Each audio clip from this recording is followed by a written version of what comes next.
Good afternoon, everyone. Welcome to our Faculty Senate meeting for the month of September. A very busy month for all of us, I know. Rick, we'll come to order at 3:02, please.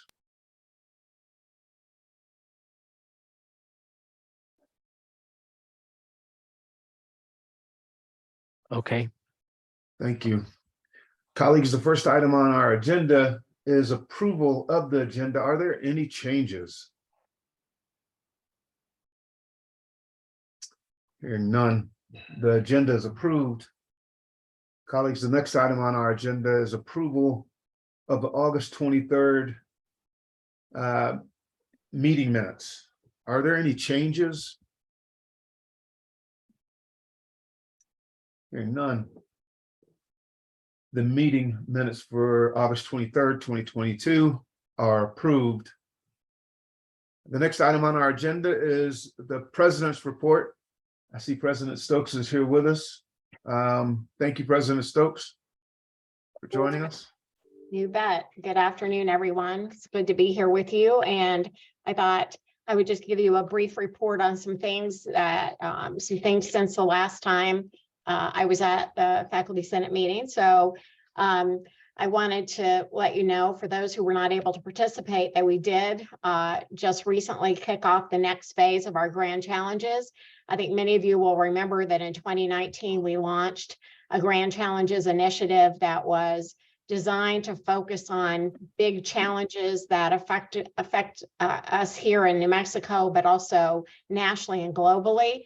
We had a whole process, and we had 3 grand challenges: successful aging, substance use and abuse, and sustainable water, that have been worked on for some time. We've had a lot of success with those 3 grand challenges. More than $50 million has come in from to the university as a result of work on them. And we've had numerous students and faculty and staff and community members that have been part of them.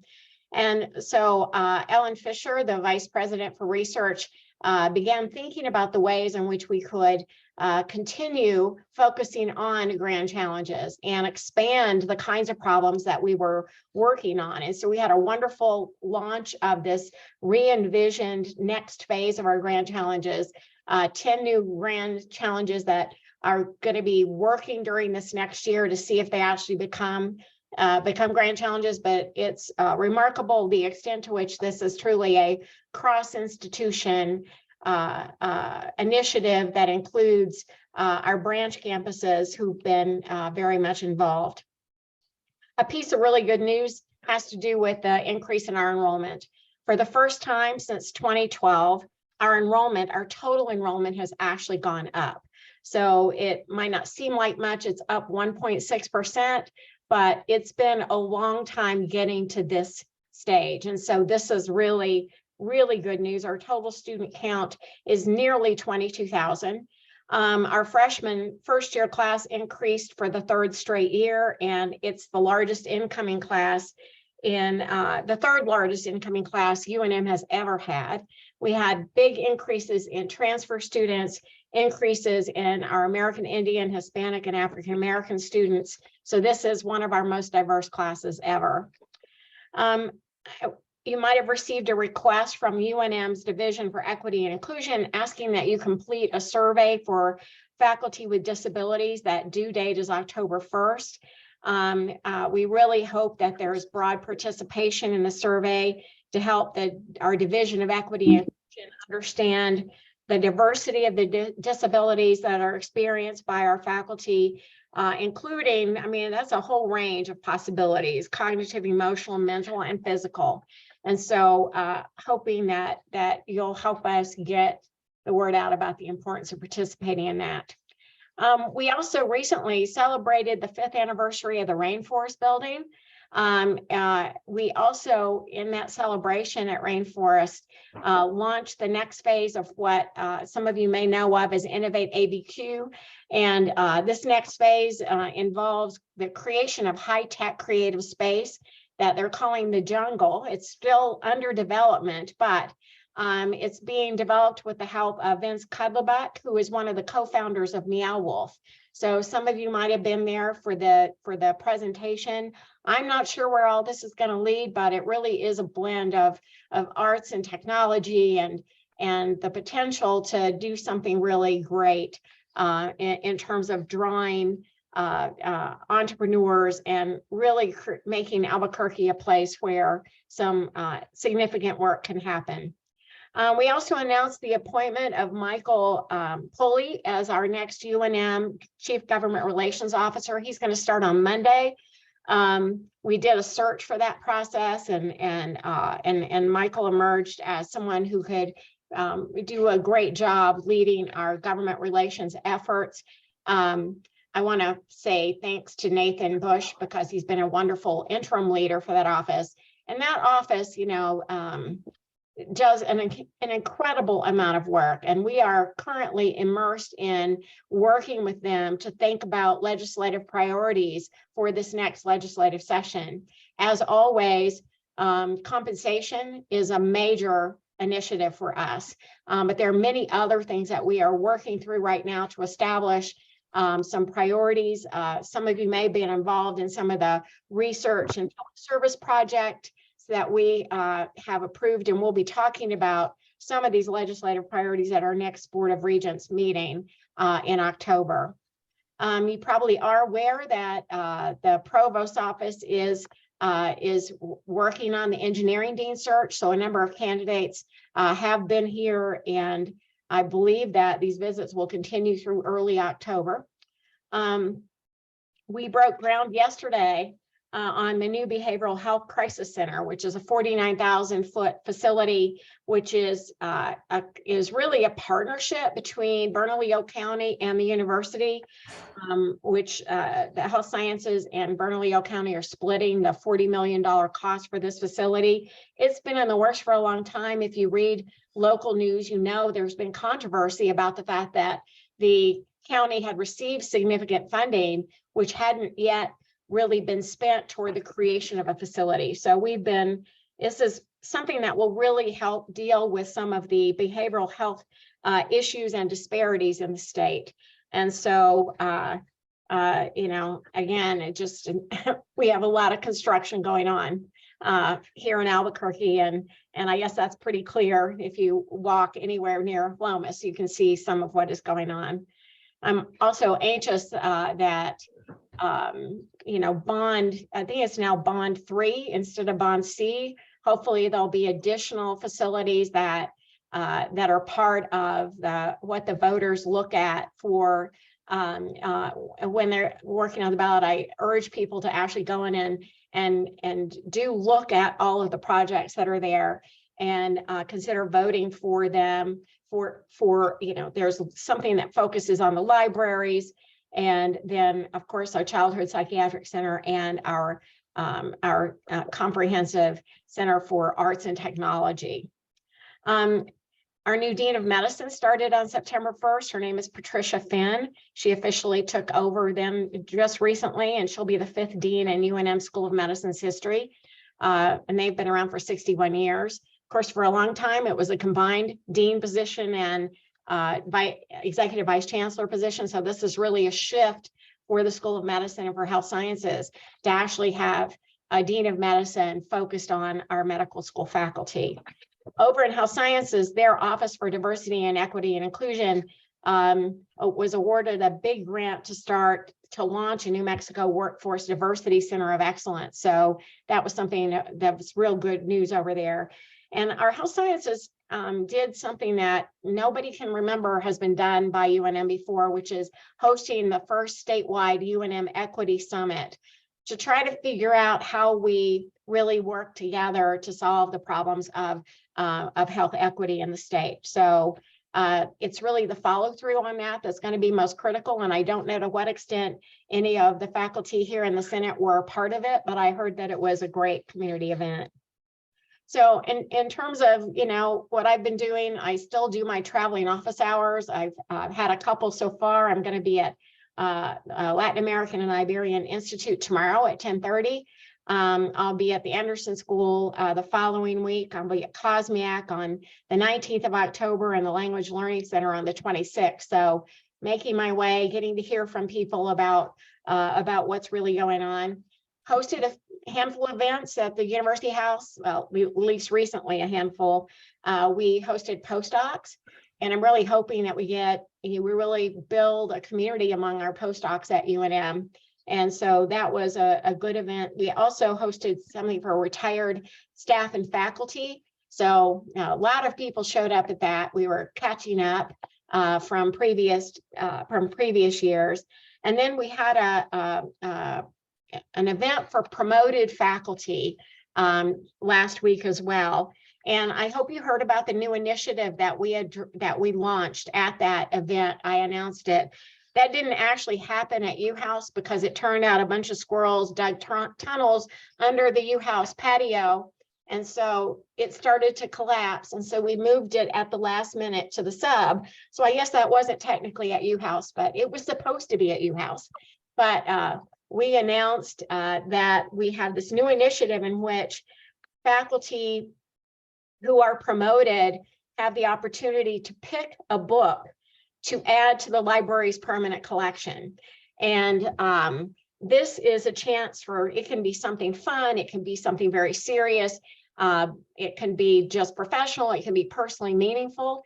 But what happens is that that there will be an electronic catalog for the book, that faculty have an opportunity to actually make a note about why this particular book was selected.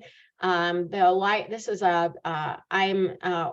supporting this with the Provost's office and our Dean of the Libraries. And so this is something really special that's intended to let people know about the importance of faculty at this university and to have a lasting legacy for promoted faculty going forward. And so I hope that's something that is something to celebrate. For myself, I don't know how many of you follow what's going on in the world of athletics, but University of New Mexico is part of the Mountain West Conference, and I am currently the chair of the board of directors. Kind of just happened this way. And we have a commissioner who is leaving, stepping down at the end of December. So I am immersed in the process of selecting an athletic conference commissioner. This is new ground for me, but it's kind of taking up a little bit of bandwidth for at the moment. But hopefully we'll get that done and successful for the conference. At the last meeting, one faculty member asked about, mentioned to me concern about the issue of long COVID and the fact that this was a very real issue for many people. And so I said that I would follow up, and I did get with Human Resources. They've been looking into all this. It's pretty clear long COVID is definitely one of those things that can be accommodated as part of the ADA. So there are some things that I know HR is working on related to that. And I just wanted to bring that up because I wanted to follow up on the question that was asked last time. And then finally, I just want to mention, the University of New Mexico has been very much involved with United Way. We have an annual United Way campaign. And so I'm hoping for a lot of participation, and that is going to be launched on October 1st. That's, that's some recent information, some recent news, but I'm happy to, since I know the provost is not here today, I'm happy to answer any questions you might have.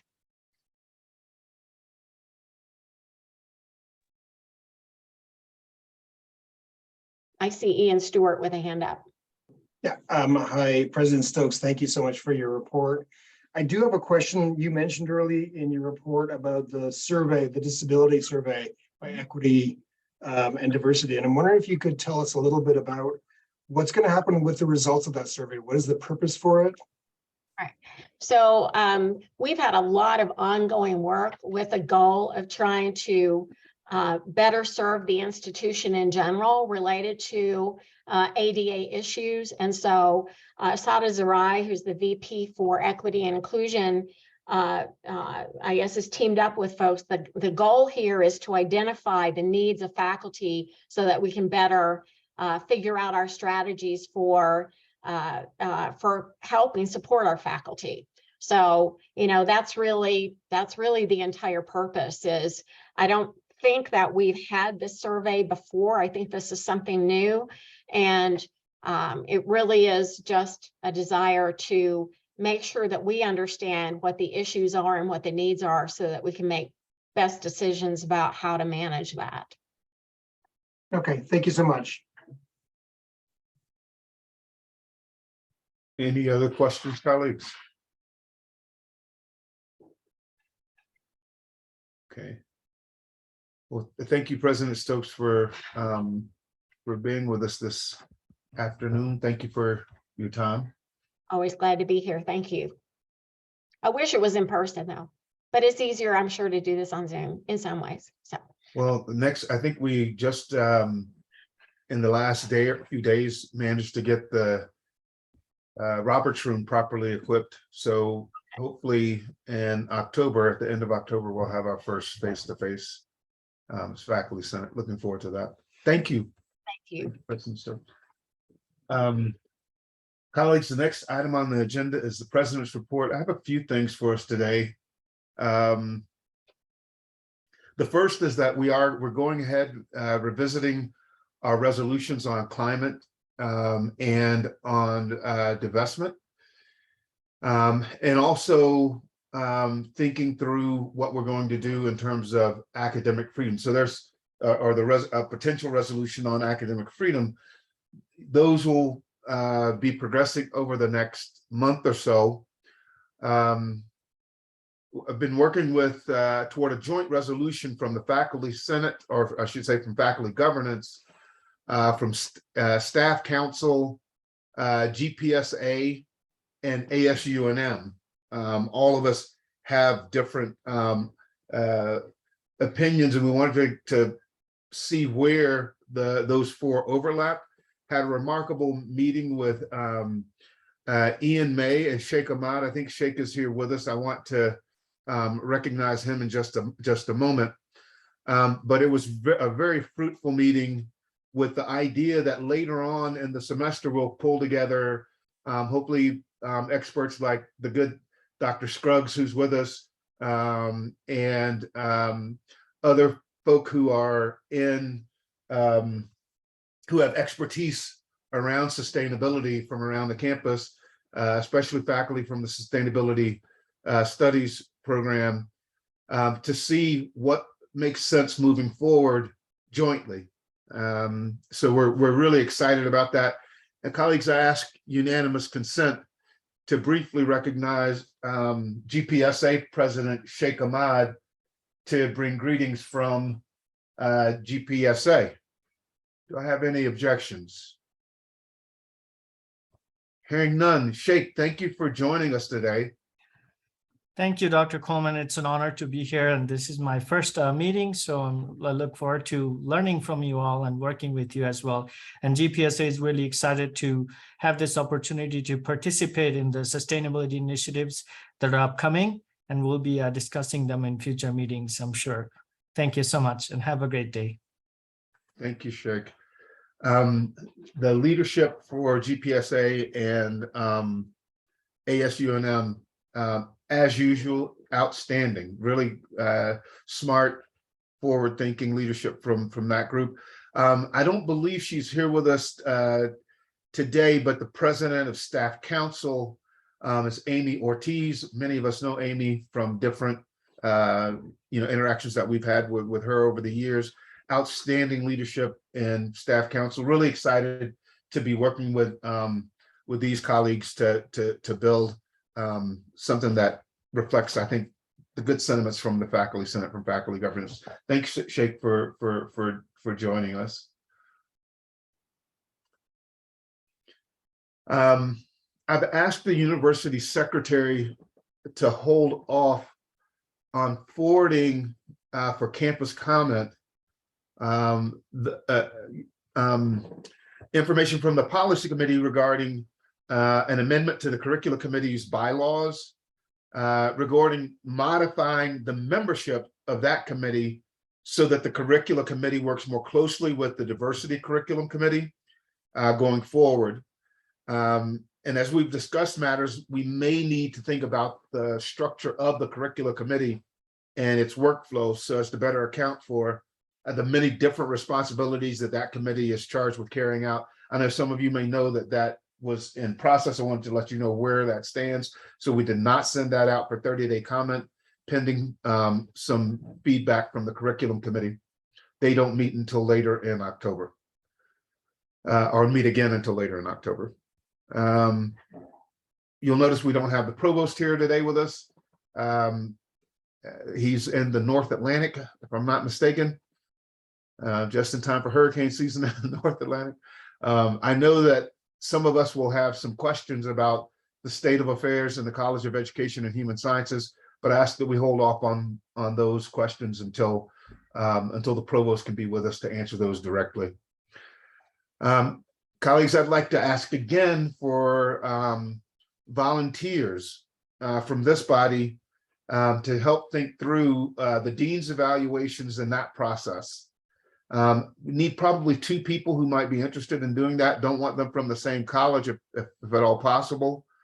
So if you'll reach out to me or the university secretary offline, we don't ask this body for much service beyond serving on the body, but I hope if you're able to do so, you'll be willing to volunteer some time to work with me to work on these dean's evaluations. A shout out to the good Dr. Otaño, Nahir Otaño, who has agreed to serve and help us to figure out something for our evaluation or our potential resolution on faculty or academic freedom for our faculty. So thank you, Nahir, for volunteering for that and so much more. So thank you. I know that you're here with us. Committee appointments. We have many more to come. You have a list in the consent agenda that we'll be approving here shortly. But that committee appointment, we have some of them that came in over the weekend. This will take several weeks before we get them all filled out. We have certain colleges, for example, who simply don't have faculty who are interested in serving in particular capacities that I'll have to go back to the dean to talk about. I'm not ready for that just yet, Rick, but thank you for popping that up.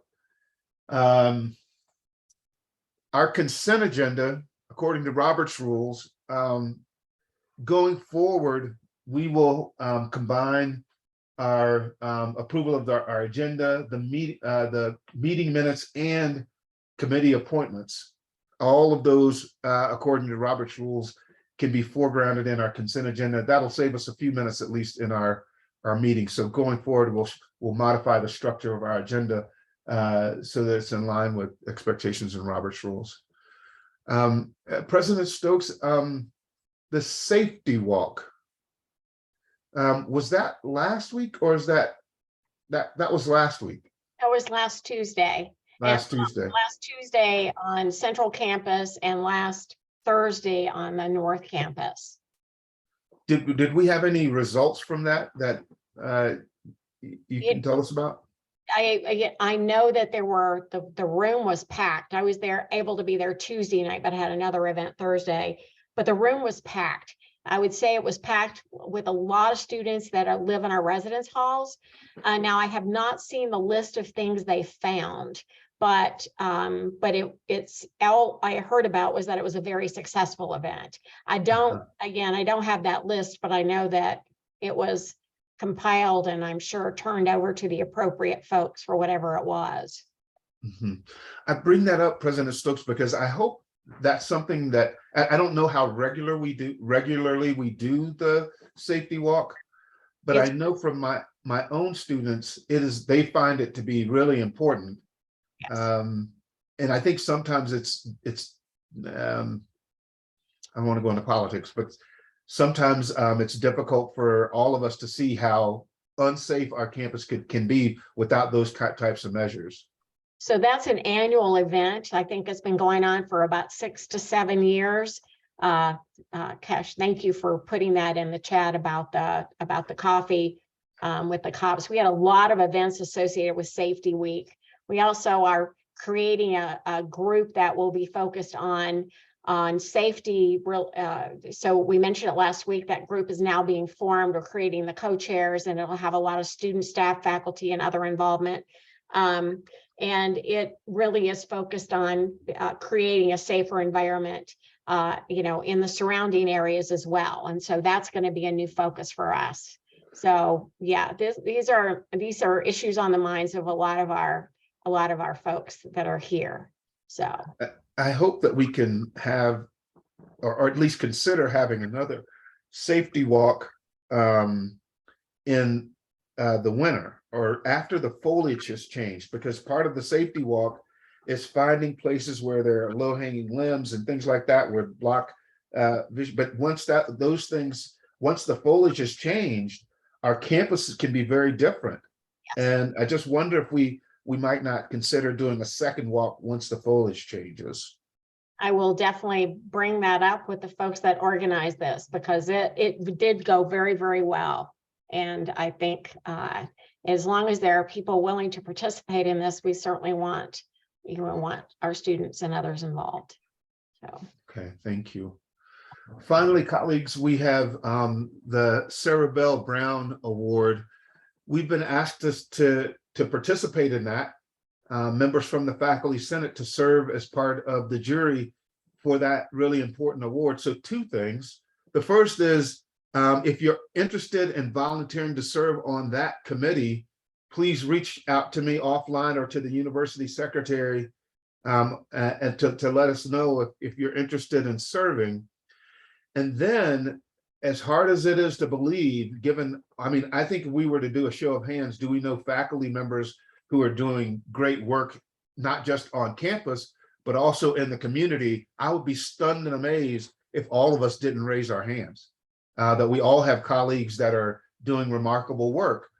However, the deadline for this really important award is this coming Friday, and we only have 1 nomination for a faculty member, which I don't, now it's pot calling the kettle black because I haven't nominated anyone, but I think I will between now and Friday. But please, if you can think of a faculty member who's been doing great work both on campus and in the community, this is an opportunity to recognize our colleagues. And I hope that the president's overwhelmed with choices or people to choose from to give that award to in November, if I'm not mistaken. That award will be presented. Okay. Any questions for me on anything that I've talked about? Laura, I thought I saw you raise your hand there.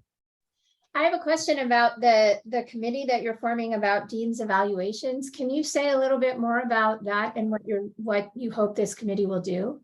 Yes. So we just want to choose my words carefully here.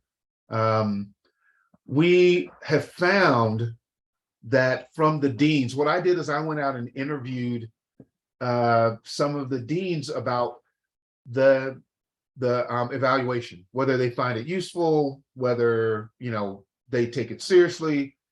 And I got some mixed reviews back on that. And one dean in particular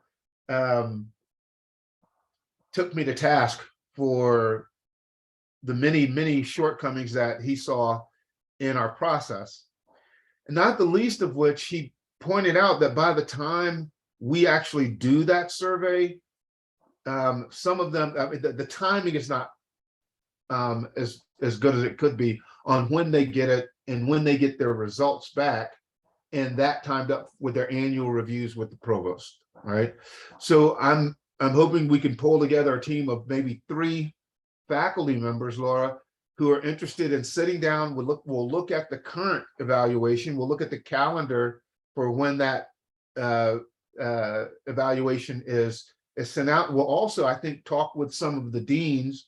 We'll snag people like Greg Lanier and ask them to share their, experience with those evaluations to see how we can improve the process, right?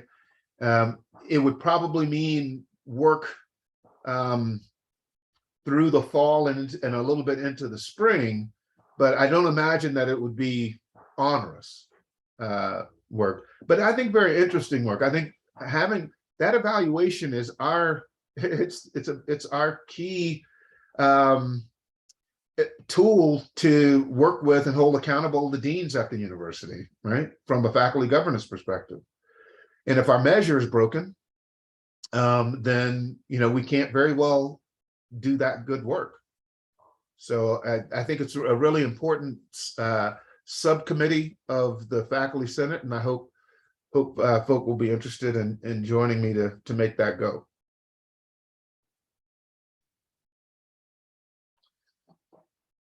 Any other questions, colleagues? I know the university President- secretary had her hand up a minute Yeah, ago. President May is on the, Ian May is on the meeting Oh, now. is he? I wanted to recognize him, yes. Hi, Ian. Colleagues, well, I don't need to suspend anything. Ask unanimous consent to recognize ASUNM President Ian May. Ian, I believe, is coming from class and is rushing to get here to say hello. Do I have any objections, colleagues? Hearing none. Ian. Hi, Dr. Good to see Coleman you. and everyone. Yeah, sorry, I was a little bit late from class. It's really nice to be here. I won't be super long in my introductions. I don't think I've met most anyone here, but my name is Ian May. I'm the ASUNM president this year. I'm getting my undergrad degree in international studies with a minor in computer science, hopefully go into like tech law or like tech access for nonprofits in other countries. I don't know. I'm still trying to figure out in graduation is soon, so that's tough. But I don't have many updates from ASUNM at the moment. I think right now is just a super busy time that I didn't have much to bring to the table for you all. I'm sure I will next meeting, but for those of you who don't know, Student Fee Review Board is happening right now. Student regent interviews are happening right now. We have 2 internal budget processes happening right now. So it's a little bit of a busy time over at ASUNM. I think some of the one thing I did want to draw the faculty's attention to is in speaking with Amanda, the director over at the Lobo Food Pantry. Right now, they're having a little bit of an issue in like getting adequate supply for the food pantry a little bit. It's something that I learned about very recently. I think it has to do with their contract with the Roadrunner Food Bank being a little bit complicated now because they need it for the city. If faculty wants to do anything about that, we're doing a little internal food drive for the month of October, and we're going to try and think bigger after that. But it is sort of an immediate need that I've heard about as of like 2 days ago, maybe a day ago. So I definitely wanted to bring that to your attention. I don't think that there's much else. I'm sure I'll see you all at the next Faculty Senate meeting. I might have an update if Dr. Coleman would invite me, but I don't know if you want me to take questions or just vibe, but yeah. Well, I do have a question for you, Ian. So if faculty are going to participate, and I know a year or so ago, we did the cookies during the COVID thing for the dorms. How would we find out what's the best way to get to support the food bank? What guidance do you have for us?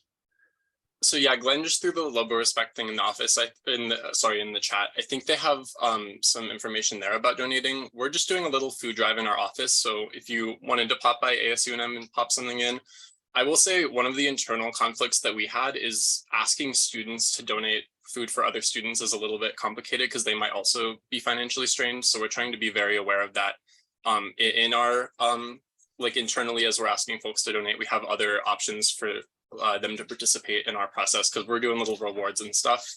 But I think the biggest thing would be looking at the info on the Lobo Respect website, as well as just if you'd like popping into our office. I do know part of it also though is like just like kicking in money or something from talking to Amanda wouldn't necessarily help because it's a supply issue. So I do think food drives like these cans and stuff are a good way to like get that there. But to be honest, I'm not the most updated person. I think if you're interested, Dr. Coleman, I can give you the email for Amanda over at the pantry. Understood. Colleagues, if you look at the in the chat, the good Dr. Cohen has put the link for Lobo Respect in the chat. And Cash has a comment in the chat as well. And if you click on that link, it'll take you to the Campus Lobo Food Pantry. And that, I think it'll tell you a little bit more there about what you can do to support it, if you're interested. And also, if you share this back out to your academic units, it'd be nice if the faculty could help with this issue. Okay. And I think the last thing I will say, I don't want to just like suddenly like throw a bunch of like random emails on Amanda. So what I can do, Dr. Coleman, is I think that the food pantry also wants specific items, not necessarily like certain things they probably won't be able to make great use of. So if you want, I can just send a follow-up email on that topic. Very good. I'll look forward to getting it. Colleagues, any questions, thoughts for our faculty or our student government leaders? No questions? Hearing none. Sheikh and Ian, thank you so much for joining us. Really appreciate your time, and keep up the really good work. I'm so impressed with the both of you. Thank you so much. Really enjoy working with you. Okay. Colleagues, the next item on our agenda is our consent agenda. Are there any changes? Any discussion? Hearing none, the consent agenda is approved. Colleagues, the next item on our agenda is the request for approval for the proposed changes to the 10-year academic calendar. And our fabulous registrar, Sheila Jernick, is here with us to walk us through that. My goodness, what an introduction. Thank you, Finney. Colleagues, I'm happy to be here with you and to see you. I don't often see you, but we often communicate by email. Let me share my screen.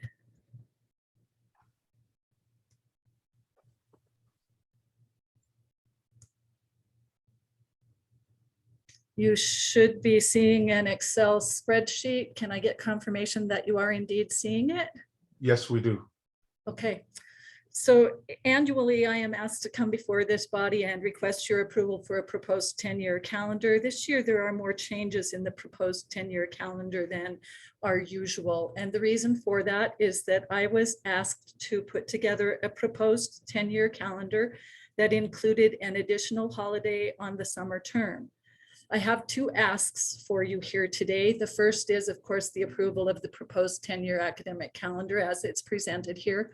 The second ask is that as a result of changing dates in the 10-year calendar, we came across a problem that's, well, a challenge that's created with the deadline date for the drop with Dean's permission.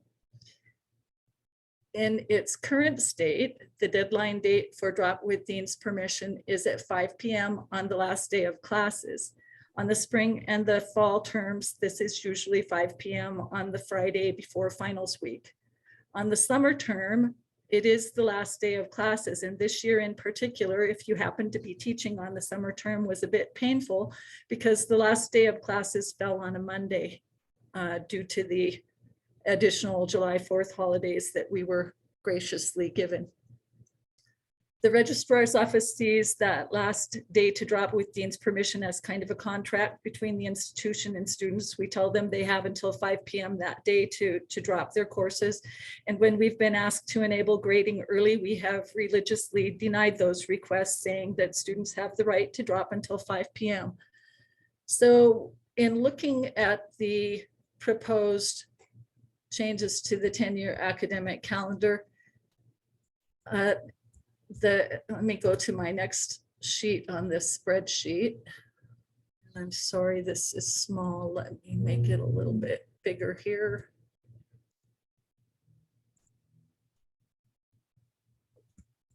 These are the things the registrar's office looks at when we're asked to make a calendar change. Some of the things that we looked at were the day of the week that terms are ending on. By adding a day to the end to the summer term, we wind up ending the term on a Tuesday in every cycle in the next 10 years. We would open grading. This proposal allows for opening grading as usual on Friday. It maintains the grades due as Thursday of the week following the end of the term. The summer term end date is usually, actually this is saying, I'm sorry, we also looked at the summer 1H, so the first half, because we wanted to be sure that we were having a balanced first half and a balanced second half. And we also looked at the number of days. We run a report that we call the SFRRGAM report. That's the report that we run that tells us which students have not met pre and co-recs for the next upcoming term. So what I was trying to look at in this was to see if there was any kind of consistency between the day that we drop between spring, the end of the spring term and the start of the summer term. For 2023, just as luck would have it, there are actually 11 days between that day that we drop and the day that the new term starts. In each of the subsequent years, there are 4 days. It's my understanding that most students who are taking courses at UNM on the summer term are not necessarily enrolled for full term, so I have less concern about this short number of days. But when it comes to the time between the summer and the fall, we want to give students as much time as we can to make adjustments to their schedules if we have had to drop them from courses. So in the summer term, we also looked at how many days are they getting, and it was 11. So by changing the drop with Dean's permission date, currently it ends on Friday at 5. We want, except on the summer term, in which case it ends on the last day of classes. We are asking for your interim approval to make an interim change to make that deadline date Thursday, the last Thursday of each term, any term, at 11:59 p.m. As a result of COVID, the registrar's office has automated that form. Once the student initiates that process, it flows through an automated queue, moving to the faculty member for signature and then to the dean for signature. As long as the student initiates that request prior to the deadline, the registrar's office honors it. But we believe that by making that deadline 11:59, it will give the deans a work day, the deans and faculty a work day to catch up with the signatures that are needed in their queues, and the registrar's office a work day to process those things so that we don't have 300 of them at 5 o'clock on Friday when we're trying to open grades. So that is the reason behind that request. The rows that you see here that are highlighted, I did change those proposed calendar dates from the previously approved schedule. The reason that I changed them was that the fall semester was ending on in 2026, the 19th of December, which means grades would have been due the following Thursday and we're up into the Christmas holiday. The same situation occurred in 2027. And so I moved the start of the fall term up 1 week to end the fall term 1 week earlier. The years that you're seeing that with the double asterisks are leap years, so those dates are a little different than what you'll see in some of the other years. I do note that on May 31st, with the single asterisk for the start of the summer term, that happens to fall on Memorial Day. There was not a way for me to, when I built the terms out and looked at this seemed like the best option. Otherwise, we were ending the summer term on a Wednesday and grades were due on Thursday, and it just did not seem equitable. I point out to you all that we do open the fall semester on Martin Luther King Jr. Day, which is a holiday and observed by the university. We believe that this will be acceptable to the accreditation body who does look at us for contact hours. Are there questions about this, I'm going to take you back to the main page with the simple part of the ask and eliminate all this detail information if there are no questions. Colleagues, do we have any questions for the registrar? Heather? Yes, thank you so much. I know this comes up all the time when the fact that our dates don't match APS dates and what an equity issue this is for especially students at our university who have children. So it seems that I understand that APS doesn't publish their dates for school dates, in the advance that we would like. However, it always seems that their dates are always 1 week earlier than ours. And so we can probably make a pretty safe guess that that's how it's going to be for many years. Is there any way, because I see that we've moved up the dates for these two highlighted ones. We can make an educated guess, although we don't know for sure that would match up with APS. Is there any kind of conversation at all going on with how we can make this more equitable for everybody to match these dates at all, or is this just a lost cause?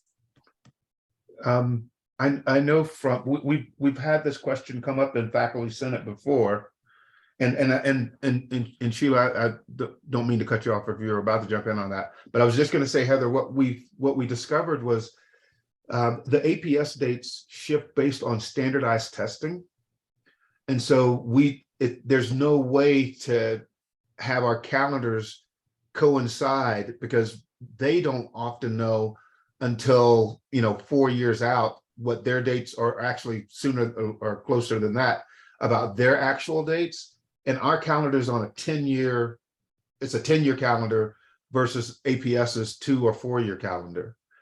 And then what we would not want to do is to have our dates shifting and then APS shifts their dates. So it's a question less for us than it is for APS and the testing services. Did I get that right, Sheila? Because I know there are other factors as well. Yes, I would also call out and remind you all that when the registrar's office plans 10-year calendars, part of the reason we're so far out in advance is that with every year out, we start enrollment reporting on our students with our dates, and with that enrollment reporting, for instance, to the National Student Clearinghouse, we are required to state anticipated graduation date, and that's the reason our projections are just so far out here. And take into consideration as well that, we are already starting to admit now on the next fall semester, so even more so. I did look at the APS schedule because I'm just like you, Heather, this question always comes up and I always want to be prepared for it. I was only able to find for the 2023 dates. I'm not even able to access for 2024 yet. So if they know, they're not publishing it yet.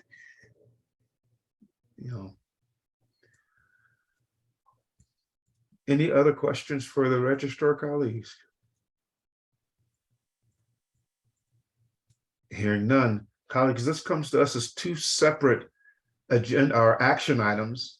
I ask unanimous consent to combine the two of them based on the fact that the registrar gave us information for both of these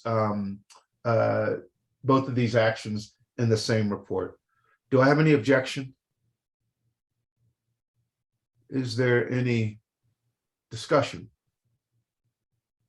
Colleagues, the motion on the floor is an action item requesting for approval for the proposed changes to the 10-year academic calendar, as well as an interim change to the last date to drop with the dean's permission. That interim change would become effective summer term 2023 academic calendar. I'll call the question. Please post the poll, Rick.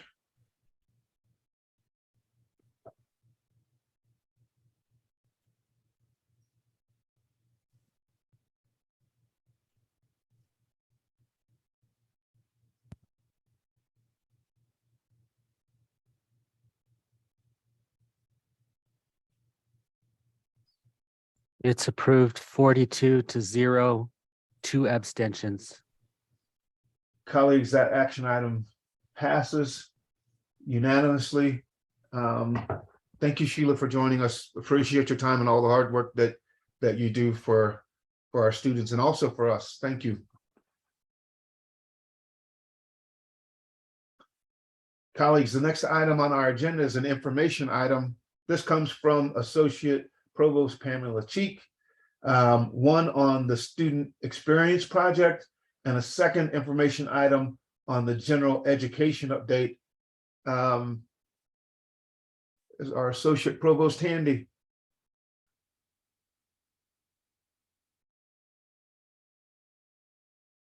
We do have Associate Provost Cheek here, right? She's not here yet. We do have her confirmed. I think we had her on at 4:15, so we finished. her And we're early. And we have no public comment. No. Colleagues, I have several jokes that I've been dying to tell. No.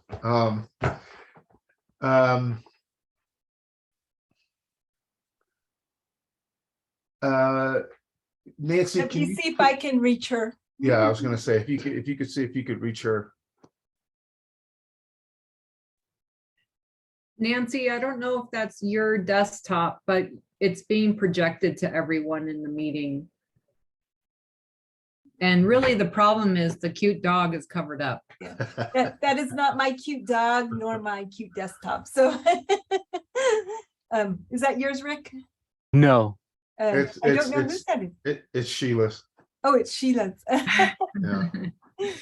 We can stop share, I think. I think there, or Rick as a host, I think you can stop. Okay.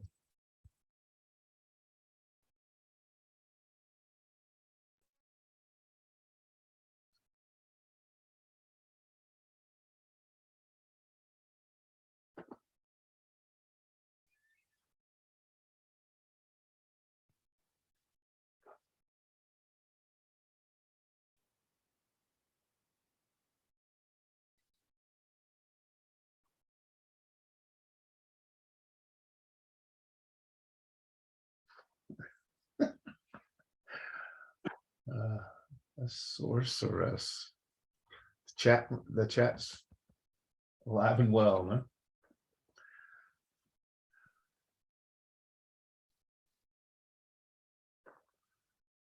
Amy, most of my jokes, I could not tell them.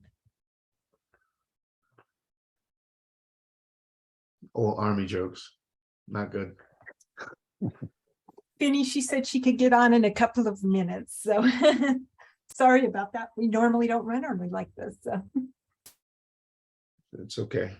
We're all good. Colleagues, do we have any other updates from anyone on any special projects that are going on in our colleges, units? For those folk who are in Earth and Planetary Sciences, this award for Yamani Asmaram it's a big deal.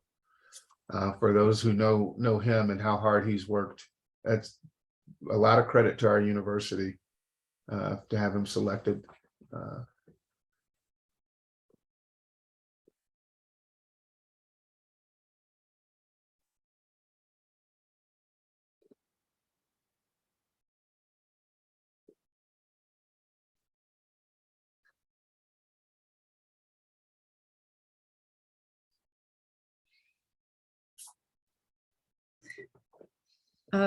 Finny, I have a question. Mhm. Please. Not having finished, as you know, reading Robert's rules. Can we take a break and then come back? Can we take a 20-minute break and come back when the person is scheduled to be here? She'll be on in just a few minutes. She just has to get her PowerPoint presentation loaded up, Chris. So I wouldn't Okay. take a 20-minute breakdown that we've harassed her to come on early, so. Yeah. I mean, Okay. the answer is yes. I mean, we can always opt to go into executive session or temporarily adjourn. As we would need unanimous consent for that. Okay, But thanks, yeah. Finny. Thanks, Nancy.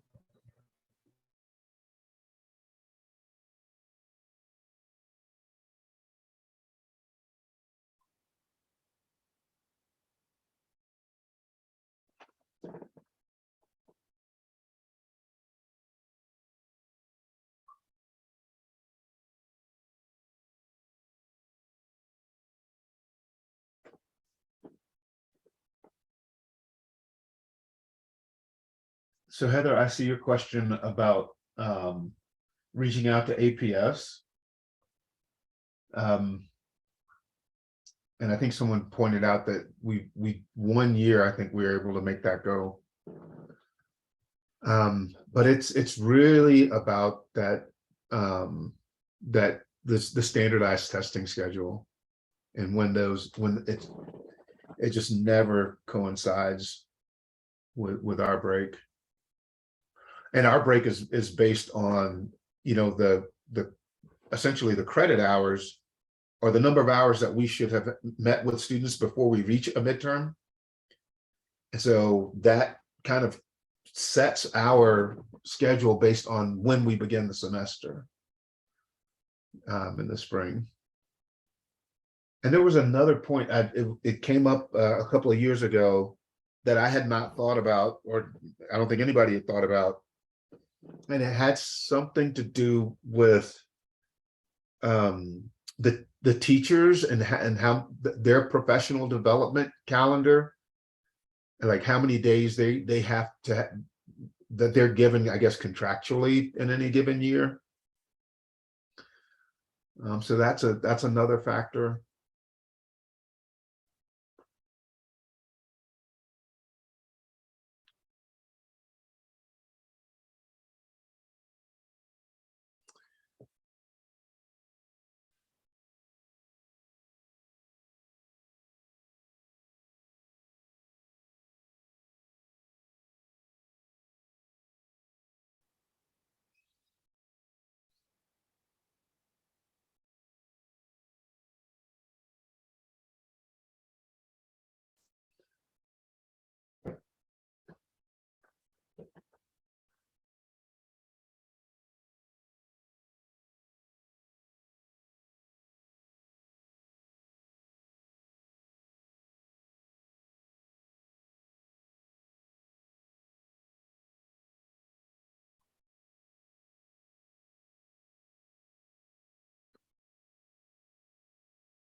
Yeah, I think going forward to Nancy, we'll make sure that when we have information items that folk know that we might end a little bit early, you know, so that we don't have a pause like this one. Definitely, and we could probably break for a few minutes, and I could just let her know that we'll start back up whenever you want to do that, Finney. Oh, here she is.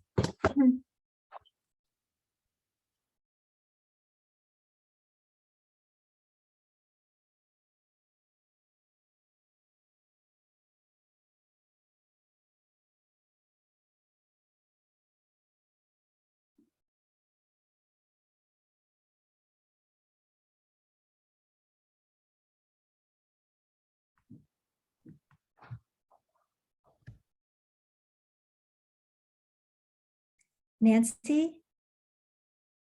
I'm present now. Pamela is on the meeting, Finney. Okay. Colleagues, our last two agenda items for the day are information items from the Associate Provost, Pamela Cheek, on the student experience project, and on an update on general education. So go ahead, Provost Cheek. Okay, and I may be having challenges sharing screen. I'm so sorry. Let me see if I can do this. And if I can't, I will quickly send it to maybe Nancy, and she can share. Would that work, Nancy? If you could send it to Rick. Okay, I'm going to send it quickly to Rick. I'm so sorry.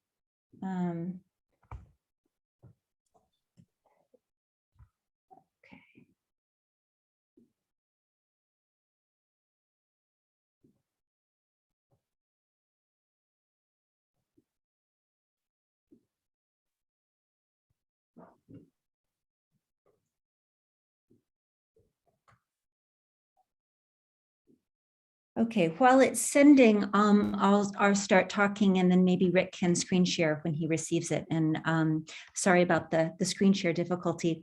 So it's really a pleasure to join you. Thank you for the invitation. What I thought might be useful would be to try to provide you with a little bit of an overview of how a grant project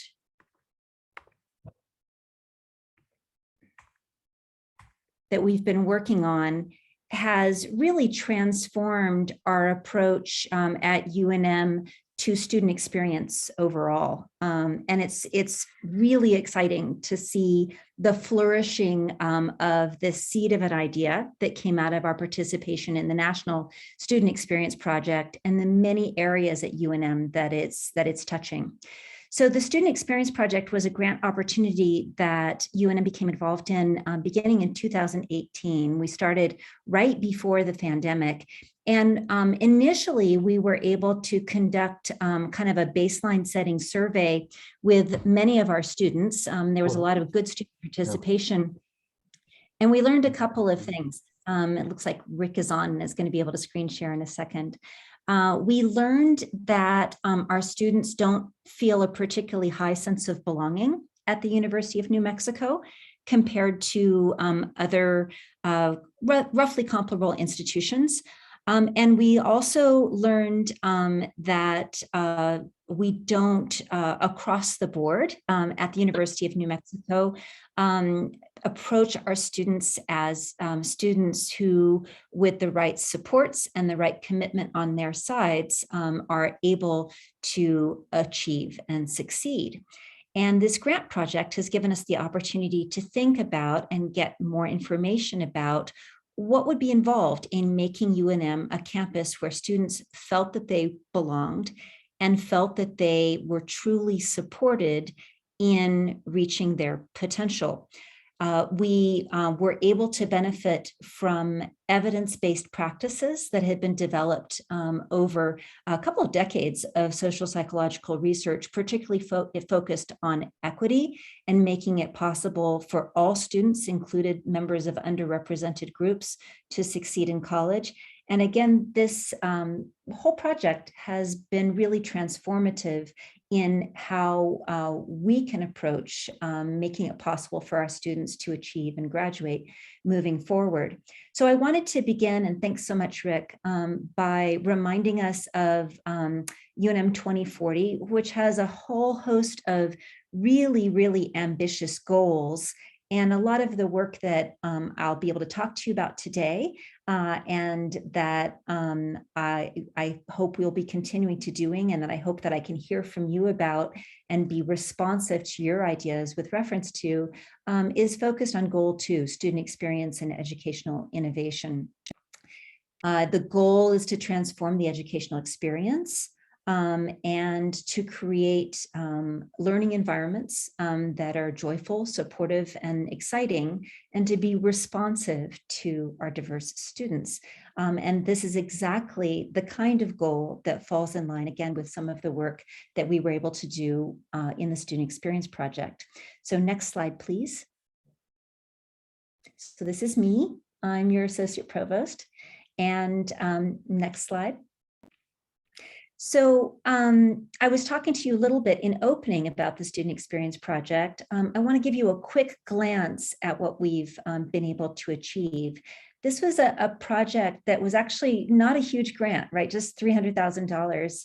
And we were able to work with 5 other universities and a whole host of researchers.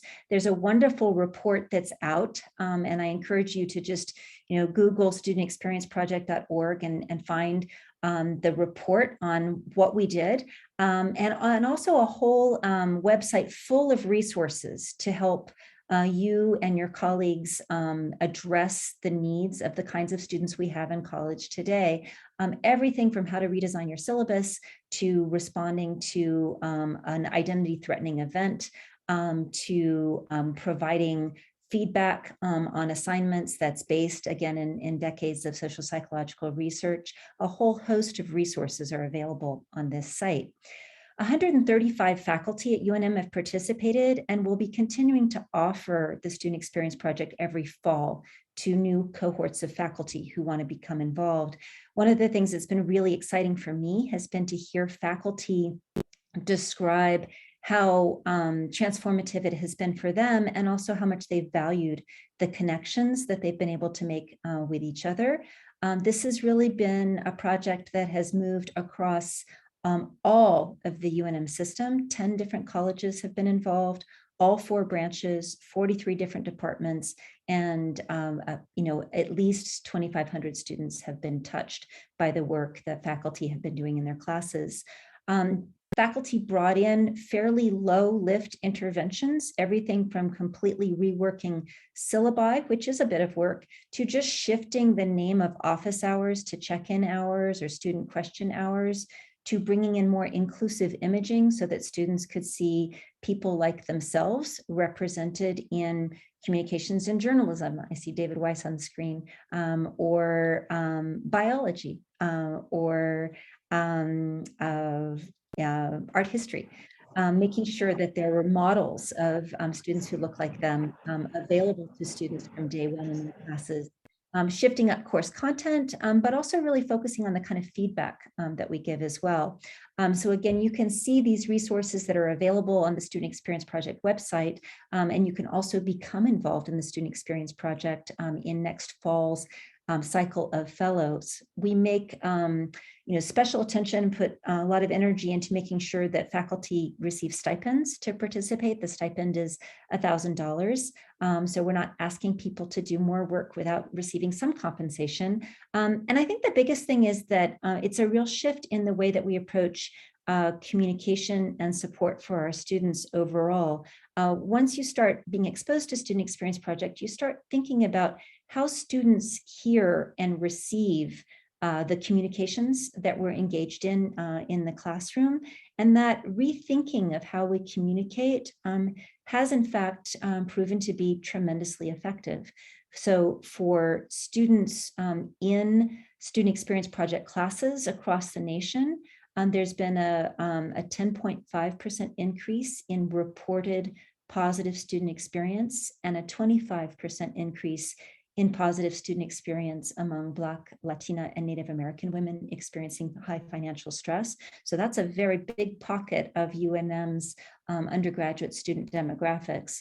And then at UNM in particular, we were able to correlate positive student experience with academic outcomes. And in fall 2021, there was a 2% decrease overall in fail and withdrawal rates in courses that used Student Experience Project tools, and a 10% increase in A's and B's in course sections where Student Experience Project was used. And that's in comparison to the same courses taught by the same instructors prior to introduction of Student Experience Project techniques. So a fairly rigorous study in which student self-reports on surveys that were then de-identified were correlated with academic outcomes. Another kind of important indicator, there was a heavy focus by the national grant on STEM outcomes. 92% of students who were in Student Experience Project STEM classes at UNM were retained into the next semester, which is big for us, right? That was in a semester where the third semester retention rate was unfortunately, due to COVID, pretty low. So that's kind of a big deal. Next slide, please.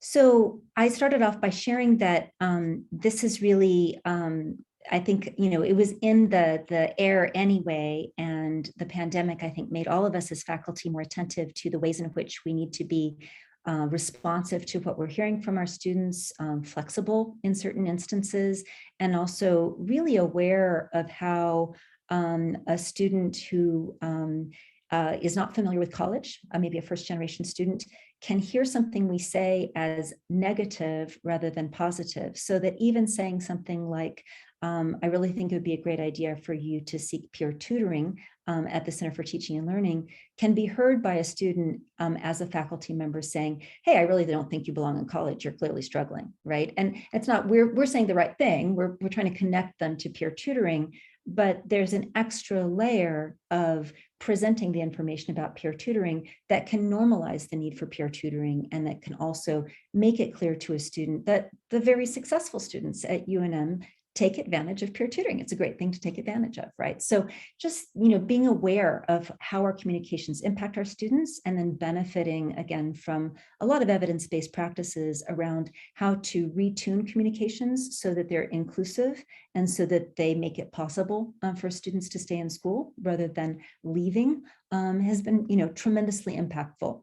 So that kind of approach, this approach to thinking methodically about how to improve sense of belonging, and how to have our entire community express a belief in the capacity of students to succeed if they put in the work, and if we can support them in accessing the right resources and also the right and useful information in their classes. That kind of combination of belonging and growth mindset has really been informing trying to bring together multiple areas at UNM as we go about improving the student experience. So the goals are, I think, really lofty, and for me, really inspiring. We want to be able to get to a point where students can have access to clear and consistent information without getting lost, right? In what is a very big school. We want to make sure that students develop agency in navigating UNM and can make decisions on their own, but also informed decisions that benefit from the support that students receive from us as faculty, and from advising teams, staff teams, enrollment management. We want students to be able to find our extracurricular, co-curricular, and academic supports, including our ethnic resource centers, but also mental health support at SHAC. And we want that to be easy. We know from some of the baseline survey work that we did that, of course, our students who come from college-educated families are finding those resources very early on. And our first generation students, it's taking them much longer. Maybe they won't even ever discover that we have so many resources available for them. So making sure that students have access to resources really from day one, and that they know how to get there and take advantage of them, to improve sense of belonging, and also to work really hard on supporting students in making connections across the different parts of their experience. So a host of research tells us that we at UNM have the best chance of touching our students' lives in the classroom, right? And we all know that as faculty, that's where we have a touch point. But students are going to have rich experiences that add up to identity formation and career opportunity, and also rich lives and retention and engagement in school, if we can connect the classroom to opportunities for them to be supported via onboarding, academic advising, integrated advising, support resources, and then also opportunities that are connected in some way to the curriculum or to their interests, but aren't strictly classroom experiences. And that might be research, that might be study abroad, that might be community engagement, that might be an on-campus job. And all three of these things are connected. Faculty play a critical role in making it possible for students to access all three of those things. And faculty shouldn't have to do it alone. So one of the things that's really critical to where we're going right now in terms of improving student experience is creating simple, transparent, accessible systems to support faculty in doing the work that they want to do with their students. You shouldn't have to invent all of the systems to provide your students with a research opportunity. The university needs to be able to build that out for you up to a point, right? And then you can plug in to an already built system for bringing students in, paying them stipends, giving them advising support or mentorship support. We need to build those systems that you can then plug into. We also need to be able to provide faculty, again, with evidence-based practices that are relatively easily to incorporate into their teaching, that they can learn in connection with other faculty, and that will improve academic outcomes for the students we serve at the University of New Mexico. And that's what the Student Experience Project was all about. I don't want to take more of your time than has been allotted for me. So what I'm actually going to do is just kind of flip through the next couple of slides really quickly, but then make sure that they can be sent out to all of you via Office of the University Secretary. There's more information here than I can share in the time that's available, but I do want you to be able to see the range of different projects that are all part of connecting the different aspects of student experience together, the range of different projects that are in process right now and that you can become a part of and that your students can become a part of. So next slide, please. Next slide. Yeah, there we go. So we're doing a lot of work on improving systems. And this is work that's going on with staff, with advisors, with academic advisors, with people in the Division of Student Affairs and Services. One of the systems that you're being impacted by is improved curriculum flow, which is also going to lead to an improved catalog. But we're working also on engagement platforms, a single one-stop platform that students will be able to access to find out information that they need in order to become engaged in different activities, but also that advisors can use on the other side to support students along the way. We're transforming onboarding with new student orientation.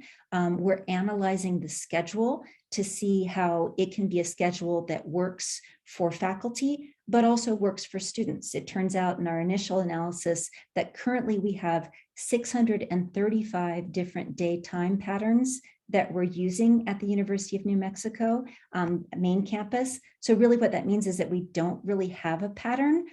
We have some work to do there in thinking about how to actually make it possible for us to teach our classes and for our students to be able to take our classes, given that right now the classes are built in a way that creates a lot of conflicts, right? It makes it very possible to actually move through a day and get the courses you need when you need them on time to graduate. And we need to be able to protect our time as faculty to be able to do research as well. So a ton of work around improving systems. Next slide. And a number of programs to provide students with access. So again, you can look through these slides at your leisure, and I can tell you more about these another time. But we have an on-campus jobs program that's focused on making it more visible to students how their on-campus job connects to their career goals, but also their academic work. And this is based on a successful program at Iowa Grow. Next slide. We've built an undergraduate research arts and design program that connects students to research arts and design applied opportunities, but also makes it possible for you as faculty to plug in and not have to build out the whole project, but just build in your research opportunity or your creative art opportunity or your design opportunity. And then URAD can help with doing the rest for you. Next slide. And then a whole host, and I'm not going to go into detail about all of these, but a whole host of grant-based work that we're doing to provide students with pathways that will make the university more navigable and that will help them get over the humps and barriers along the way. So this one is an extension of the Student Experience Project that is focusing on how to provide our graduate teaching assistants with low lift or easy lift tools to improve their teaching. Next slide. This is the Peer Learning Facilitator program, which you can plug into. This makes it possible for you to bring a student who previously has been successful in your class into the classroom to help with active learning, but also to serve as a mentor and an access to resources point for students who have experiences similar to their own. really valuable for the students who serve as peer mentors, and really valuable for the students who are able to feel like they can ask a question that they're afraid of asking in the regular class to the student who is a near peer mentor who just finished the class, and these students are highly trained, right? They take a class about how to be a peer learning facilitator. And then again, they're available in your classes. Next slide. eCure brings research into the classroom. This is a multi-year grant. It's already showing some really nice outcomes. The funding is STEM-based, but it's been extended beyond STEM. And that's something I should note with all of these grant-based programs. A lot of grant money is available in science and STEM fields. Our practice at UNM is to go after the NSF grant, the Howard Hughes Medical Institute grant, whatever the STEM grant is, and then supplement with institutional funding so that people in social sciences and humanities can participate in the faculty development as well. So the core of the program is paid for out of an external STEM grant, and then we expand it with institutional funds to make sure that all faculty can participate. So this is bringing undergraduate research into the classroom, again, already showing some really, really nice results here in its second year. Next slide.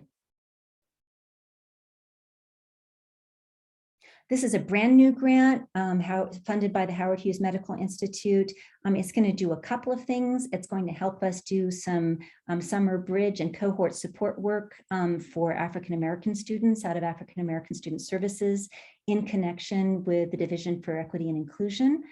It's going to provide us with some more faculty development around how to serve the students who we do have and what their particular needs might be and what kind of pedagogical innovation will make it possible for us to support them to graduation more effectively. And then it's also going to provide more stipends and research opportunities for underrepresented undergraduates. So we're really excited about that one. Next slide. And then this is a Pathways program to help students be supported from community college to UNM to the Health Sciences Center, not just School of Medicine, but any of the health fields. This one's a relatively new. We don't have a lot of connectors between main campus and HSC, and we really don't have a lot of connectors between community colleges, main campus, and HSC. So this is, there's a lot of work to be done with this, but we're really excited about having a Pathways program here. And then I think this may be the last one or next slide, I'm not sure. It's the last one. Great, thank you. So that was a bit of rush. Overall, the strategy right now is to build supports across those multiple concentric circles and communications to have supporting platforms that make access easy, to have teaching and learning, whether it's by staff or faculty, make it possible for students to make independent, active decisions about who they want to be with the information that they need, and then to provide plug and play models for faculty so that you don't have to invent everything. You can create in the domain where you're an expert and where you have the energy to create, but you don't have to build the support structure, the infrastructure to make something happen. I'm really excited to have the privilege to do this kind of work. I'm really excited to be able to take advantage of STEM-focused funding and then to have the support of UNM to be able to institutionalize broadly so that we can give access beyond STEM to both faculty and students. And I'm also just moved by the work that staff and faculty are doing, all the digging in to provide an integrated, accessible, and agency building network of supports inside the classroom and outside of the classroom. So I'll stop there, but a real pleasure to address you, and I apologize for going over time. Wonderful. Colleagues, any questions for for Pamela? John? Yes, great, Pamela. That was fantastic. I have an interesting, so I have three short questions. One is, occasionally a student will drop my course. I can't understand how, but do you ever, when people track, do you try to understand why? I mean, I don't need the answer. I just hope somewhere there's a database of typical problems. I mean, that would be interesting. So the other is, you mentioned indeed student advising, and I tend to think that student advisors are often the person students should go to, and I hope these student advisors are getting well integrated, because I sort of would guess that that's the sort of the original conduit. And then the final is UNM web pages, because some of us, you know, when you have 5 minutes and you're reading a sandwich or something, you'd like an answer, and then you go to UNM web pages, not always happily. So that's again an area that I hope you mentioned clarity, transparency, and sort of, you know, a network, how you go from one thing to another. The web page is really an area that I hope you guys focus on. So any comments would be great. Sure, thank you. Those are great and very meaty. So I'm going to give you brief answers, and then we can kind of go into more depth at some point when the Faculty Senate has leisure to go into more depth. So we know that first generation students are far more likely to withdraw from a course than any other category of student. And we also know that they are the ones who are the most likely, if they're also financially stressed or financially insecure, to kind of reap negative repercussions from withdrawing, because it means that they're going to go under the required number of credit hours in order to retain their lottery and opportunity scholarships. And you know what it can come down to is precisely the concerns around identity threat, not experiencing the classroom as welcoming, not experiencing the classroom as a space in which people believe that if they put in the work, they can succeed. Hearing a communication from a faculty member that is perfectly well-meaning, but like I think you should go to tutoring, but hearing that as an expression of, you actually don't belong here. I really think you should just go to CNM. That's not what we're saying, but it's very easy to hear standard things that we say as faculty, or standard things that we write in a syllabus as faculty, as things that are excluding rather than including. So there's a whole combination of factors. There's also, again, serious financial stress. So we see over and over again that the students who are the most likely to withdraw, the least likely to persist, are the students who are experiencing significant food insecurity and housing insecurity. They're 1.5 times more likely to leave UNM than their peers who are more financially secure.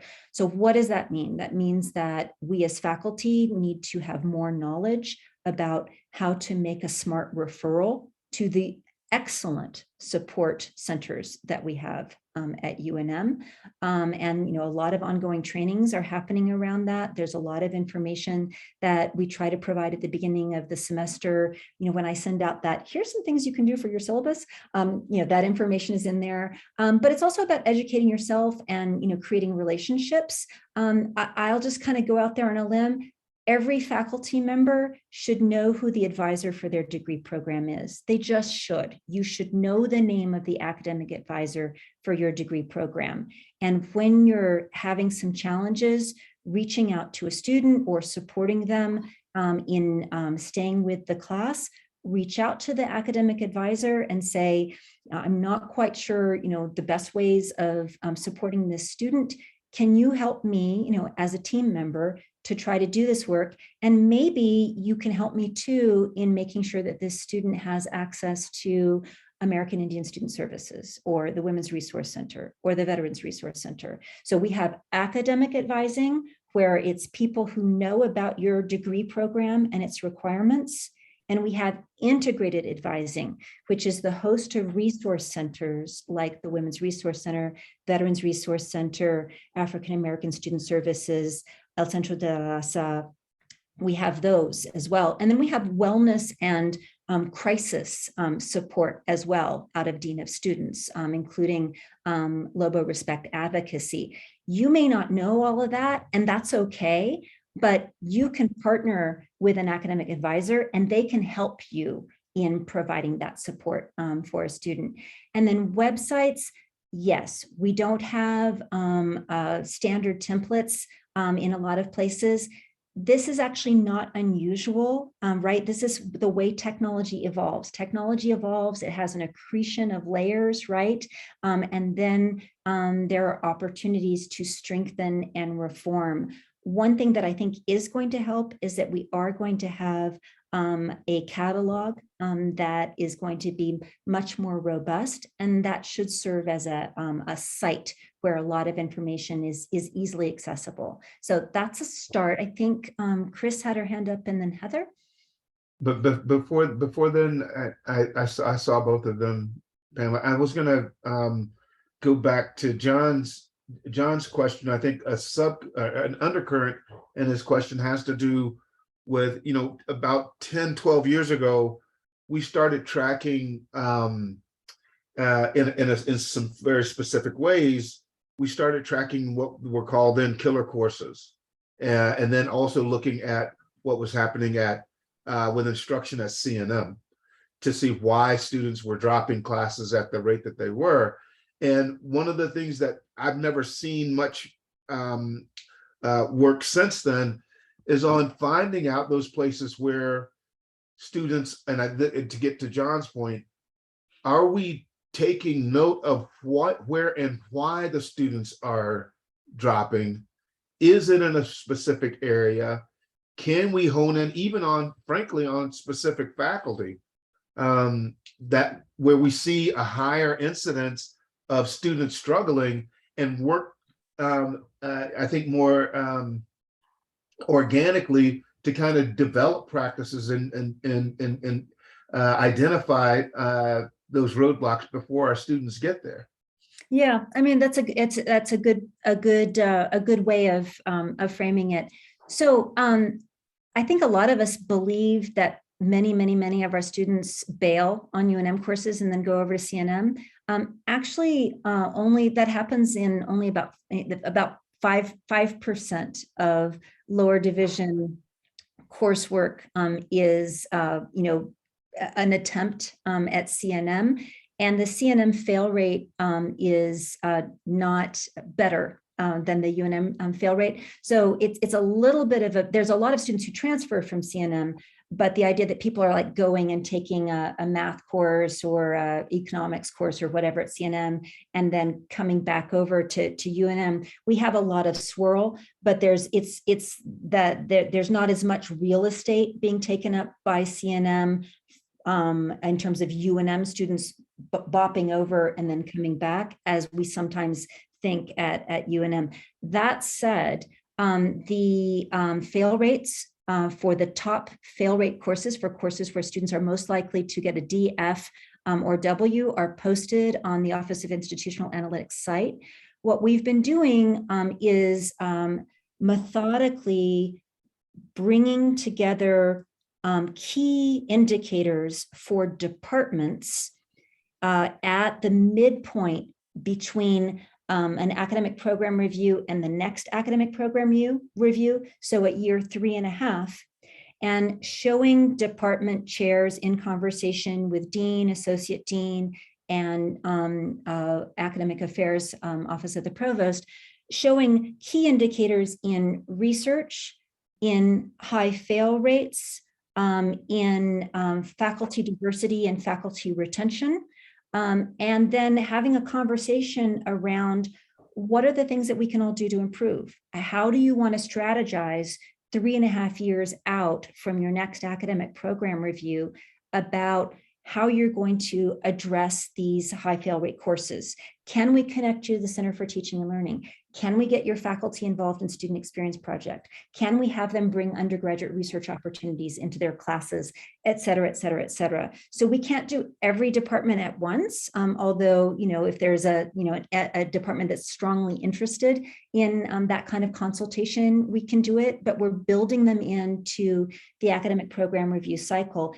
Meanwhile, all of that information is available and the workshops to provide those supports are available. And I would love to see the Faculty Senate think carefully about the faculty handbook requirements for that teaching area that we have.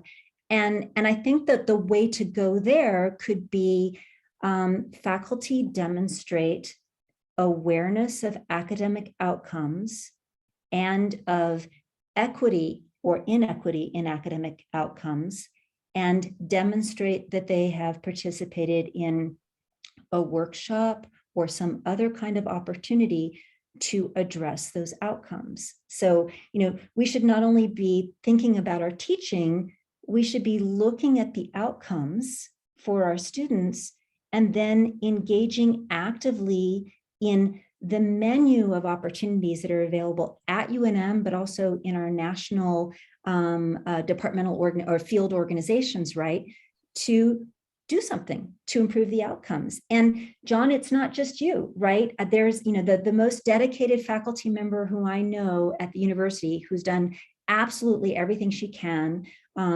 still is teaching a killer course. And she's done everything. She's amazing. She's riveting to be in a classroom with. It's a difficult class, right? So, but she's doing the work of making the connections and building improvements into her class. So we can't assume that it's the faculty member. What we can do is identify places where there are challenges and try to provide the faculty member with resources, try to provide the department with analysis and resources, and then build supports. Another example, two other examples to kind of give you a sense that this work is happening. We've been supporting the math and statistics department in developing an RPSP to bring in a significant amount of funding. I hope we get it this legislative session. Why are we doing that? Because it's absolutely critical for our students to have extra support in that lower division math area. They come to UNM without the math education and the math confidence that they need. So it's not the math and stats department's fault.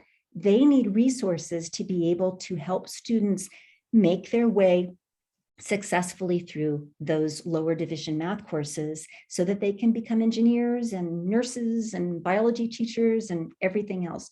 The biology department is completely redesigning its lower division curriculum. A lot of that has to do with taking a hard look at some of the academic outcomes and realizing that they basically had put some walls in place.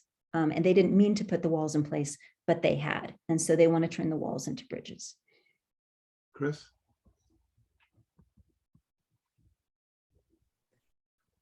Thank you, Associate Provost Cheek. Clearly, the programs you've talked about are really great, both for students and faculty. I have a lot of questions, but I'm just going to try to narrow it down to one. This seems like a really heavy lift, all of these different programs happening. So I'm curious, how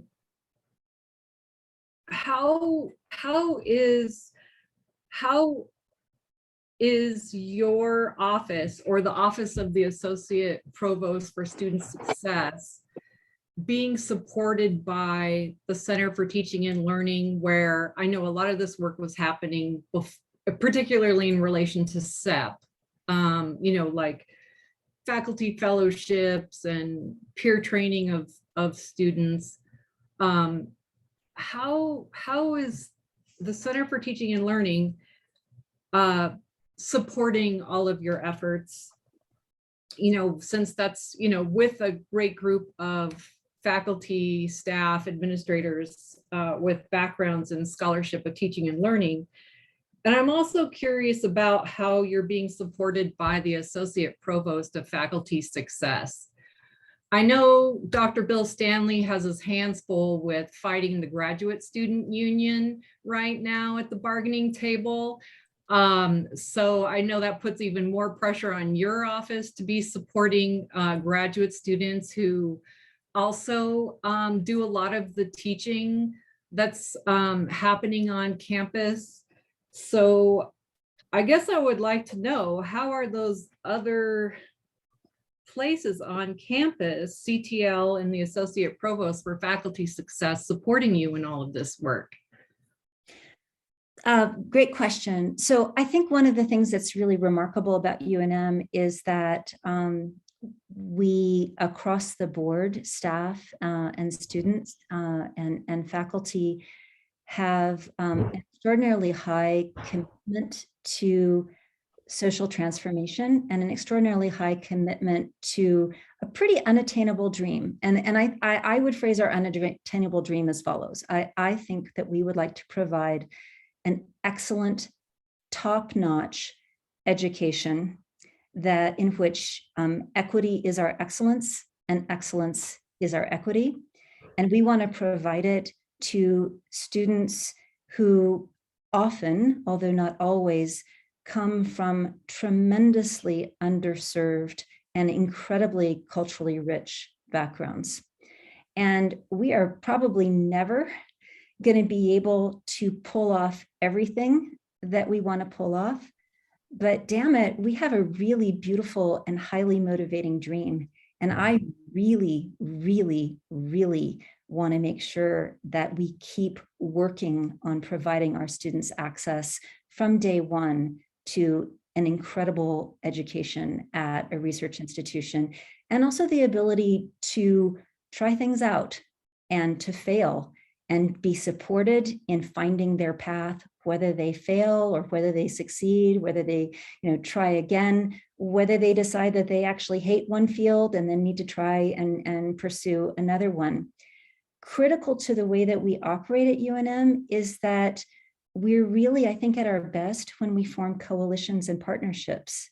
And when, as faculty, we can invest in projects from the ground up without having there be a top-down set of rules or policies. Obviously, administrators like me need to set guidelines and need to set rules, or we would live in a world of chaos, right? But we're really good when we build things grassroots. And it turns out that our staff are like that too. And they're really, really great at being willing to dig in and through relationship building and through focus on particular problems, build something that is improved and stronger. So all of the work that I was showing you much too quickly is being done through connections, relationships, communities of practice, and grassroots activity. So for instance, the Student Experience Project Graduate Teaching Assistantship Extension is being done and actually led by the Center for Teaching and Learning. The HHMI, Howard Hughes Medical Institute STEM Access Improvement Project is being done by a partnership between the Center for Teaching and Learning, the Vice President for Diversity and Inclusion, African American Student Services, and Undergraduate Research Arts and Design. The curriculum work around the new curriculum flow and catalog is being done in partnership with Enrollment Management. The work that's being done on scheduling analysis is a partnership between the colleges and schools, particularly the associate deans and chairs, and then scheduling and enrollment management. So it's about partnerships and project management and trusting people who have on the ground knowledge. So I don't think I would get anywhere if I didn't know that Carolyn Gutierrez is incredibly wise about schedules. And I wouldn't get anywhere if I didn't know that Jose Villar is incredibly knowledgeable about what our new students need, and on and on and on. And if I didn't know that Heather Sweetser, for instance, has a really good sense of how students are trying to stay with classes and also maybe pushed out, and that the communications that faculty engage in when they're not culturally responsive may have something to do with that. So Can you clarify for me, is SEP also a STEM focused project? Because because here's my concern. The fellowships used to be handled by the Center for Teaching and Learning, which is available to all faculty on campus.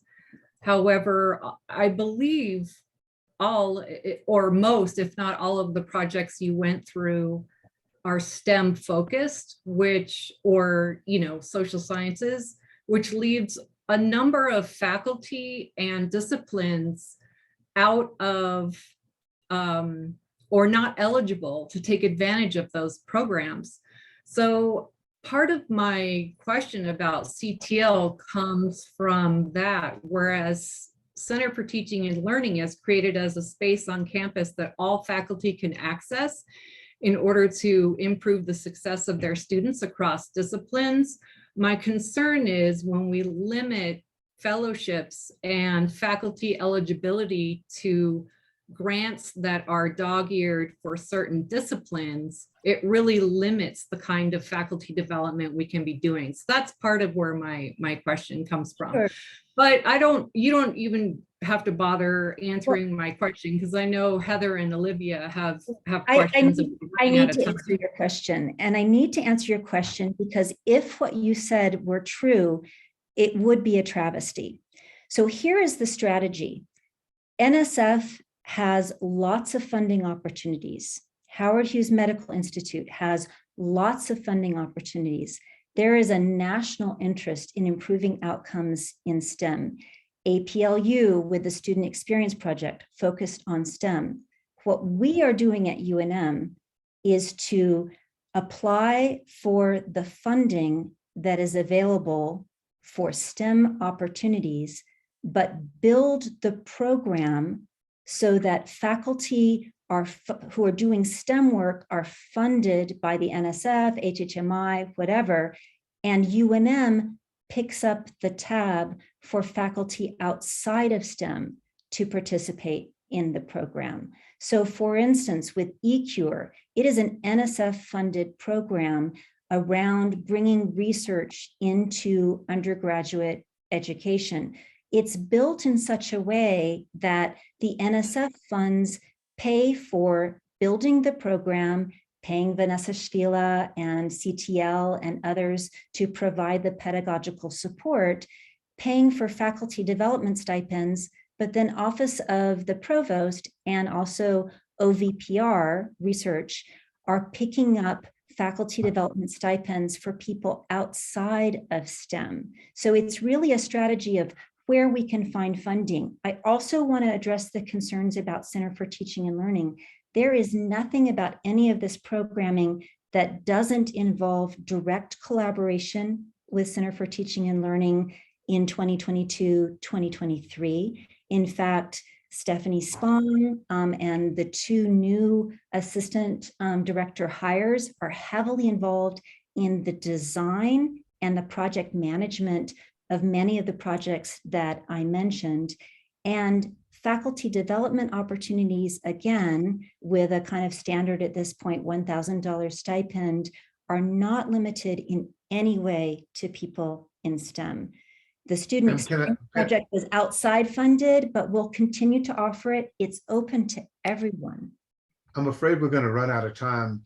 I know Heather's had her hand up, and Olivia, if we can quickly get through their questions so that we can stay on time. Go ahead, Heather, please. Yes, hello. So this is hopefully a quick question.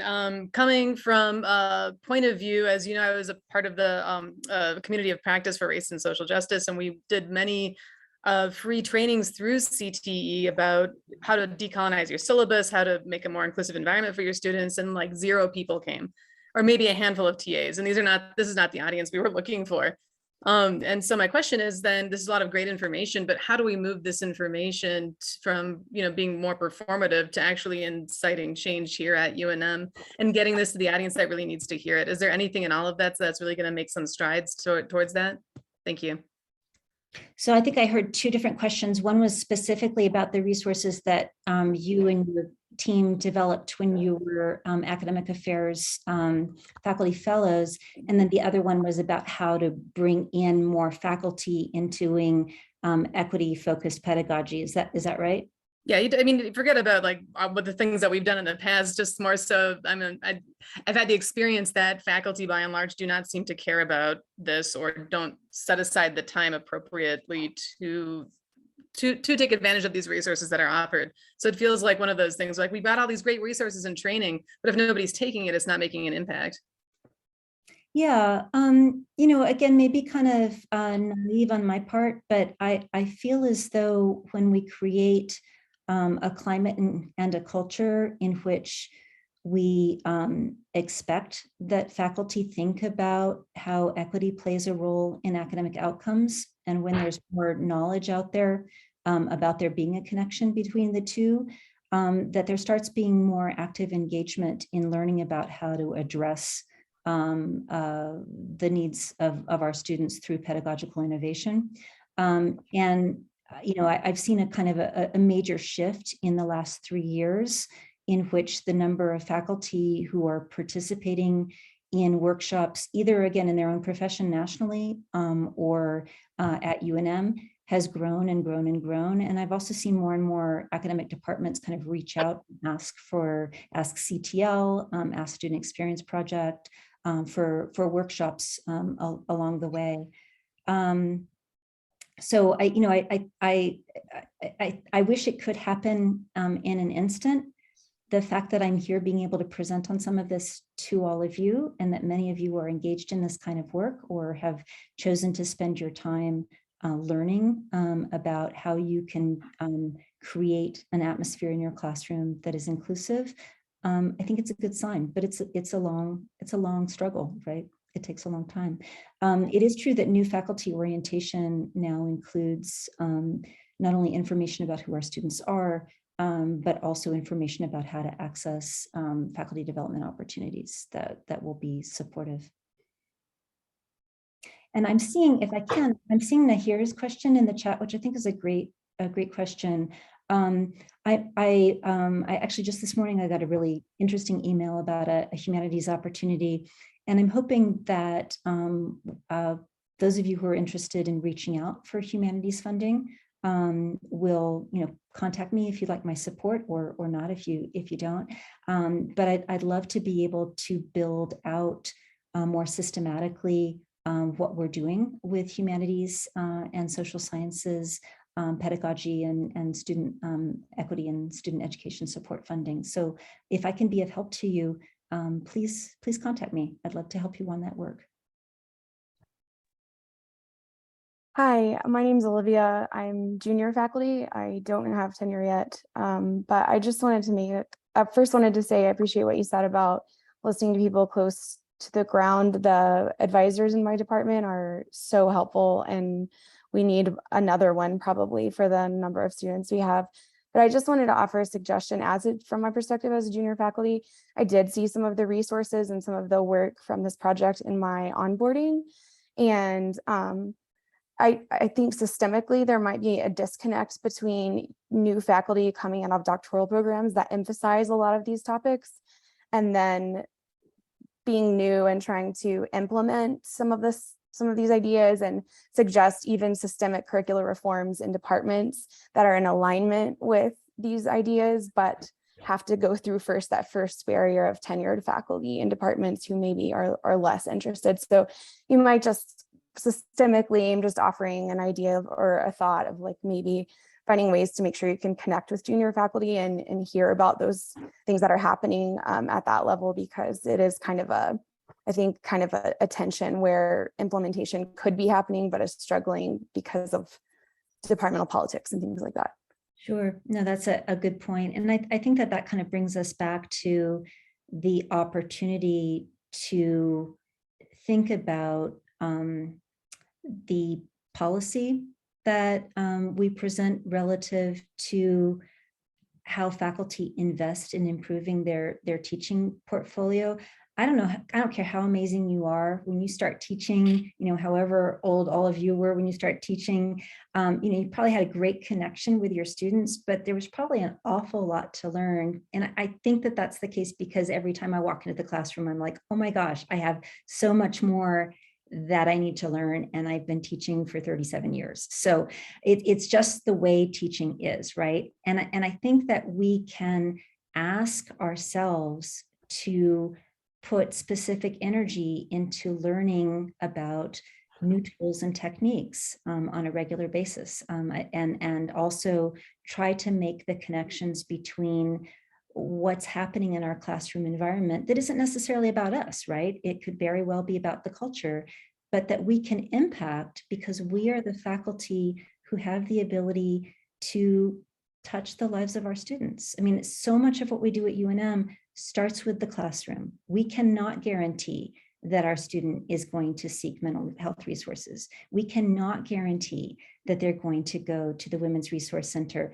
We can almost, but not completely guarantee that they'll come to class. And that means that, you know, we're the start, we're the connection, we're the place that makes it possible for our students to make it to degree. So you're absolutely right in terms of it being a different experience for junior faculty, and it being very difficult to make particular kinds of change happen. But as a faculty, I think we can identify that we're invested in creating a climate in our classrooms where students know that we believe that they can succeed if they put in the effort and if we provide them with access to resources, and where they don't have to feel as though they're the kids who belong and the students who don't belong. I think we can do that. And I'm excited that the evidence-based practices are out there. I would love it if some of the things that are showing up in the chat, including some of the critiques about STEM focus, and some of the concerns about faculty rank and what's possible to say, what it isn't possible to say, ideas that you have, I would love it if you would share those with me at pcheek@unm.edu. I'm really hopeful, and I really think that we're not going to hit that dream, but I think we can get a little closer. You know, it's like an infinity pool. I don't know what's on the other side, but the water feels pretty good right now, not too hot, not too cold, and I think we can make it possible for our students to swim. Okay, wonderful. Colleagues, we're at time. Unless there's a pressing question from our faculty senate or from our special guest there with Olivia. Hey, special guest. Sorry, 3-year-old.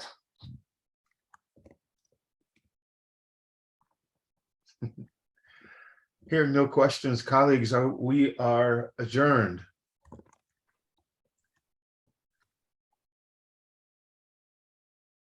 Thank you, Pamela. Very informative.